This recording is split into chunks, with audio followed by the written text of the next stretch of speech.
사라가 127세를 살았으니 이것이 곧 사라가 누린 햇수라. 사라가 가나안 땅 헤브론 곧 기럇 아르바에서 죽음에 아브라함이 들어가서 사라를 위하여 슬퍼하며 애통하다가 그 시신 앞에서 일어나 나가서 헷 족속에게 말하여 이르되 나는 당신들 중에 나그네요 거류하는 자이니 당신들 중에서 내게 매장할 소유지를 주어 내가 나의 죽은 자를 내 앞에서 내어다가 장사하게 하시오. 헷 족속이 아브라함에게 대답하여 이르되 내 주여 들으소서. 당신은 우리 가운데 있는 하나님이 세우신 지도자이시니 우리 묘실 중에서 좋은 것을 택하여 당신의 죽은 자를 장사하소서. 우리 중에서 자기 묘실에 당신의 죽은 자 장사함을 금할 자가 없으리이다. 아브라함이 일어나 그 땅 주민 헷 족속을 향하여 몸을 굽히고 그들에게 말하여 이르되 나로 나의 죽은 자를 내 앞에서 내어다가 장사하게 하는 일이 당신들의 뜻일진데 내 말을 듣고 나를 위하여 소할의 아들 에브론에게 구하여 그가 그의 밭머리에 있는 그의 막벨라 굴을 내게 주도록 하되 충분한 대가를 받고 그 굴을 내게 주어 당신들 중에서 매장할 소유지가 되게 하기를 원하노라. 에브론이 헷 족속 중에 앉아있더니 그가 헷 족속 곧 성문에 들어온 모든 자가 듣는 데서 아브라함에게 대답하여 이르되 내 주여 그리 마시고 내 말을 들으소서. 내가 그 밭을 당신에게 드리고 그 속의 굴도 내가 당신에게 드리되 내가 내 동족 앞에서 당신에게 드리오니 당신의 죽은 자를 장사하소서. 아브라함이 이에 그 땅의 백성 앞에서 몸을 굽히고 그 땅의 백성이 듣는 데서 에브론에게 말하여 이르되 당신이 합당히 여기면 청하건대 내 말을 들으시오. 내가 그 밭값을 당신에게 주리니 당신은 내게서 받으시오. 내가 나의 죽은 자를 거기 장사하겠노라. 에브론이 아브라함에게 대답하여 이르되 내 주여 내 말을 들으소서. 땅값은 은 400세겔이나 그것이 나와 당신 사이에 무슨 문제가 되리이까. 당신의 죽은 자를 장사하소서. 아브라함이 에브론의 말을 따라 에브론이 헷 족속이 듣는 데서 말한 대로 상인이 통용하는 은 400세겔을 달아 에브론에게 주었더니 마므레 앞 막벨라에 있는 에브론의 밭 곧 그 밭과 거기에 속한 굴과 그 밭과 그 주위에 둘린 모든 나무가 성문에 들어온 모든 헷 족속이 보는 데서 아브라함의 소유로 확정된지라. 그 후에 아브라함이 그 아내 사라를 가나안 땅 마므레 앞 막벨라 밭 굴에 장사하였더라. 마므레는 곧 헤브론이라. 이와 같이 그 밭과 거기에 속한 굴이 헷 족속으로부터 아브라함이 매장할 소유지로 확정되었더라.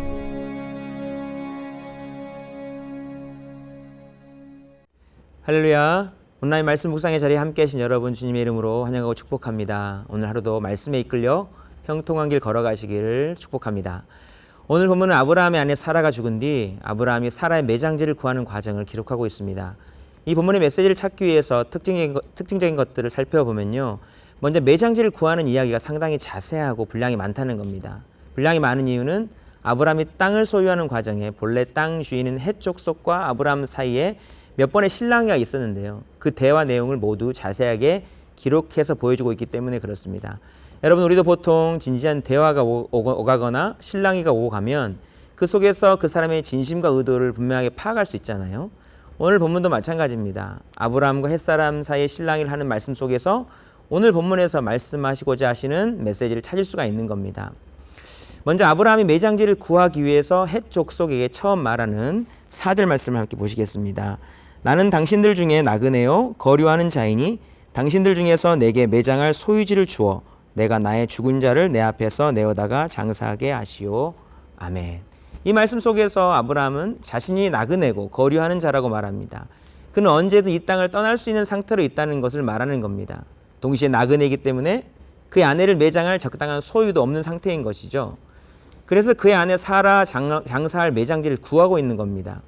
그런데 중요한 것은 아브라함이 매장지만을 찾지 않고요, 매장할 소유지를 찾았다는 겁니다. 이는 그가 더 이상 거류하는 나그네가 아닌 아내의 매장지를 구하고 그곳에 정착하겠다는 의지를 보여준 겁니다. 오늘 본문에서 소유하는 것이 아브라함에게 얼마나 중요했던지 소유란 말이 여기 한 번만 나오고 있는 것이 아니고 오늘 본문에서 4번 나오고요. 매장할 소유지라는 말이 3번이나 등장합니다. 이런 아브라함의 매장지 요청은요, 단순히 이 땅 정착을 결정한 것 이상입니다. 그것은 하나님의 약속의 말씀에 대한 확실한 믿음의 표현이었습니다. 왜냐하면 하나님께서는 이미 이 가나안 땅을 그와 그의 후손에게 주시겠다고 약속했거든요. 지금은 그가 큰 민족을 이루고 이 땅을 차지하는 것 당장에는 눈에 보이지 않는 일입니다. 너무 막연해 보일 수 있습니다. 그런데 아브라함 이 땅의 매장지를 소유하고 거기에 그의 아내를 묻겠다는 것은 하나님의 그 약속을 더 확실히 믿었다는 것을 의미하는 것입니다. 그의 이 믿음은 아내의 매장지를 소유하려는 구체적인 행동으로 연결된 거예요. 믿음은 하나님의 말씀을 들으면서 납니다. 그리고 그 믿음이 행동을 주장합니다. 우리 속에 머무는 말씀이 우리의 상황과 부딪힐 때 어떤 믿음의 행동을 하게 합니다. 아브라함은 이전에는 하나님의 말씀을 온전히 믿지 못해서 여러 다른 행동을 했었어요. 자기 아내를 누이라 속였고요. 이스마엘도 낳게 됐고요. 내년 이맘때 아들 낳을 것이라는 말씀에 웃어버리기도 했습니다. 그러나 이삭을 얻게 된 순간 하나님의 말씀이 실제임을 더욱 확실히 깨달았어요. 아들을 하나님께 번제로 바친 행동을 할 수 있는 믿음으로 그렇게 성장했습니다. 그 믿음의 행동은 아내 사라가 세상을 떠난 뒤에도 분명하게 드러나고 있습니다. 그 믿음이 약속의 땅 소유지를 구하는 적극적인 행동으로 나타난 것입니다. 믿음은 분명히 그 믿음의 행동을 동반하고 그 행동을 통해서 믿음을 우리는 확인할 수 있습니다. 사랑하는 여러분, 요즘 여러분 어떤 믿음의 행동을 하고 계십니까? 어떤 믿음의 행동으로 여러분의 믿음을 나타내 보이고 계십니까? 아브라함은 더 이상 그 땅에 나그네로 머물지 않기로 결정하고 행동했습니다. 가나안 땅을 너와 내 자손에게 주리라는 말씀을 적극적으로 믿은 겁니다. 사랑하는 여러분, 저와 여러분 안에도 말씀에 순종하는 믿음이 있기를 축복합니다. 여러분 행동으로 우리 믿음을 나타내 보일 수 있는 믿음의 사람 다 되실 수 있기를 축복합니다. 아브라함의 요청에 대해서 헷 족속은 자기들의 묘실 중에서 좋은 것을 택하여 죽은 자를 장사하라고 합니다. 그런데 이에 대한 아브라함의 반응은 좀 의외입니다. 이렇게까지 했으면 그냥 호의에 감사합니다 하면서 그들의 땅을 매장지로 삼을 만할 텐데 아브라함은 더 몸을 굽히면서 충분한 대가를 주고 매장할 소유지로 삼겠다고 말하는 겁니다. 오늘 본문 9절 말씀을 함께 읽어보겠습니다. 그가 그의 밭머리에 있는 그의 막벨라 굴을 내게 주도록 하되 충분한 대가를 받고 그 굴을 내게 주어 당신들 중에서 매장할 소유지가 되게 하기를 원하노라 하매. 아멘. 충분한 대가를 받고 매장할 소유지가 되게 하기를 원한다. 그런 아브라함의 말 속에서 어떤 분위기였는지를 우리는 상상해 볼 수가 있습니다. 소유지가 필요하다는 아브라함의 요청에 대한 응답이 불편함이 없었으면 아브라함이 더 말하지 않았을 겁니다. 그들이 입으로는 하나님을 향하여 하나님이 세우신 지도자라고 했지만 정작 아브라함이 소유하기를 원했을 때는 기꺼이 소유하시라는 말을 하지 않고 그냥 매장하라고만 하였습니다. 그래서 그러했는지 아브라함은 더 확실하게 요청합니다. 매장지는 막벨라 굴로 해주고 충분한 대가를 받고 매장할 소유지를 달라는 겁니다. 충분한 대가를 주고서라도 이 모든 애매한 상황을 불식시키고 그 땅을 소유지로 삼겠다 합니다. 아브라함의 확고한 의지를 확인해 볼 수 있습니다. 오늘 본문 15절에 보면 그들이 은근히 요구한 땅값은 은 400세겔이고 이것은 결코 적지 않은 금액임을 알 수 있습니다. 한 세겔은 11.42g의 무게 단위로 예수님 당시 한 세겔은 2데나리온이었습니다. 당시 데나리온이 하루 품삯이니 현재 하루 일당을 10만 원 정도라고 하면 한 세겔은 20만 원 정도 하고요. 400세겔은 8천만 원 정도의 돈이라는 계산이 나옵니다.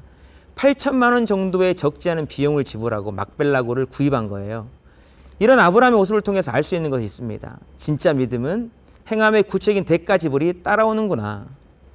그는 하나님의 약속이 이루어질 것을 믿었기에 그것을 적지 않은 비용을 들여서라도 막벨라고를 소유하기를 바랬던 겁니다. 사랑하는 여러분, 나의 믿음을 보이기 위해서 어느 정도의 대가를 지불하고 계십니까? 우리의 믿음의 행위를 눈에 보이는 물질로 가치를 계산하기는 어렵지만 결국 우리의 믿음의 행위에 대해서 결국 하나님만이 판단자가 될 것입니다. 그럼에도 불구하고 오늘 본문에서 하나님의 약속의 말씀을 믿는 믿음을 지키려고 은 400세겔의 비용을 지불하고 막벨라 굴을 구입하는 아브라함을 보면서 믿음에 관해서 물질을 어떻게 사용하느냐의 그 행동도 참 중요하다는 생각을 해보게 됩니다. 예수님은 내 보물이 있는 그곳에 내 마음이 있느니라 말씀했고요. 하나님과 재물을 겸하여 섬길 수 없다고도 말씀하셨으며 하나님과 재물을 같은 위치에 놓고 우리가 섬기는 대상으로 또 말씀하셨습니다. 그만큼 우리의 재물이 어디로 어떻게 흐르는가를 보면 우리가 어떤 믿음을 가지고 있느냐를 가늠해 볼 수 있다는 겁니다. 재물은 그러한 것 같습니다. 들어오는 것을 언제든 환영하는 마음이 있는데 나가는 데는 참으로 인색해진다는 거죠. 그렇게 물질이 나가는 쪽이 하나님 쪽으로 믿음의 방향으로 확실히 열려 있다면 그것이 곧 믿음의 사람의 모습이라는 것입니다. 사랑하는 여러분, 하나님께서 여러분에게 재물 얻을 능력도 주시길 바라고요. 정말 물질로서 믿음을 잃어버리거나 믿음이 퇴색됨을 보이는 자가 아니라 물질을 사용하는 부분을 통해서도 굳건한 믿음을 보이는 사람으로서 서 있게 되기를 주님의 이름으로 축복합니다. 아브라함은 결국 은 400세겔의 적지 않은 비용을 지불하고 막벨라굴을 매장할 소유지로 얻게 됩니다. 헷 사람이 요구하는 은 400세겔을 지불하고 굴을 소유하는 과정도 증인들 앞에서 분명하고 확실하게 합니다.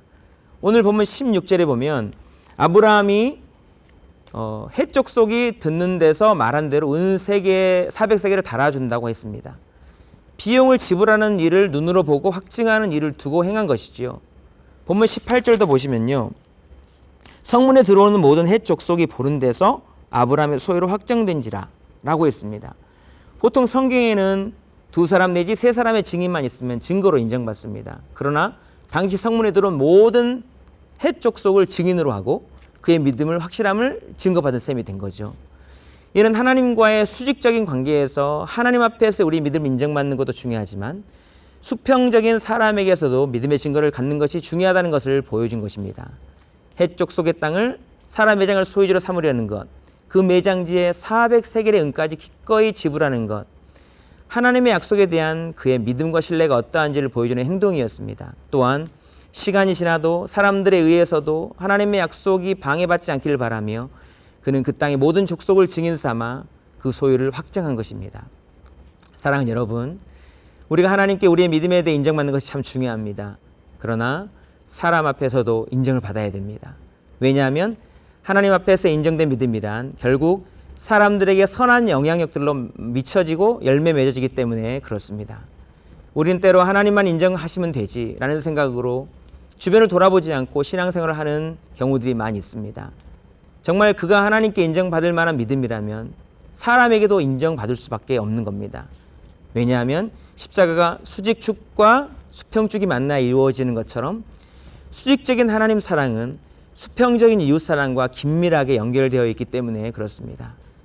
그러나 본인은 하나님께 인정받는 믿음이라고 생각하며 살지만 때로는 옳지 않은 믿음으로 사람들을 실족해 하는 경우들도 있지 않습니까? 과연 그러한 믿음이 하나님께 인정받는 믿음이라고 할 수 있을까요? 하나님 인정하시지 않는데 본인만 하나님께서 인정하신다고 착각하는 믿음이 될 수도 있는 겁니다. 정말 좋은 믿음이란 하나님께뿐 아니라 사람들에게도 인정받는 믿음이 한다는 겁니다. 로마서 14장 18절에 이런 말씀이 있습니다. 이로써 그리스도를 섬기는 자는 하나님을 기쁘시게 하며 사람에게도 칭찬을 받느니라. 아멘. 고린도후서 13장 5절에도 이런 말씀이 있습니다. 너희는 믿음 안에 있는가 너희 자신을 시험하고 너희 자신을 확증하라. 이 확증은 스스로 하는 것도 있겠지만 하나님께뿐만 아니라 사람에게도 확증받는 믿음이어야 한다는 것입니다. 사랑하는 여러분, 오늘 아브라함은 이 땅을 너와 내 자손에게 주리라는 약속의 말씀을 믿었고요. 사라를 매장할 소유지를 갖기를 정하고 큰 대가도 지불하고 여러 사람 앞에서 그 굴을 소유로 확정했습니다. 저와 여러분도 아브라함과 같은 귀한 믿음으로 하나님을 기쁘시게 하고 사람들에게도 칭찬받으며 살아가는 복의 사람 다 되시기를 주님의 이름으로 축복합니다. 기도하시겠습니다.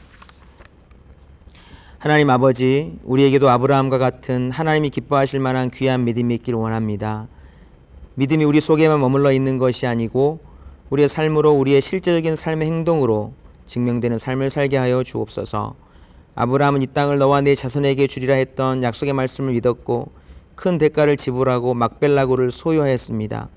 우리도 기꺼이 소중한 대가를 지불할 수 있는 믿음의 사람 되게 하시고 하나님에게뿐만 아니라 사람들에게 인정받고 칭찬받는 신실한 믿음의 사람으로 살아갈 수 있도록 축복해 주시옵소서.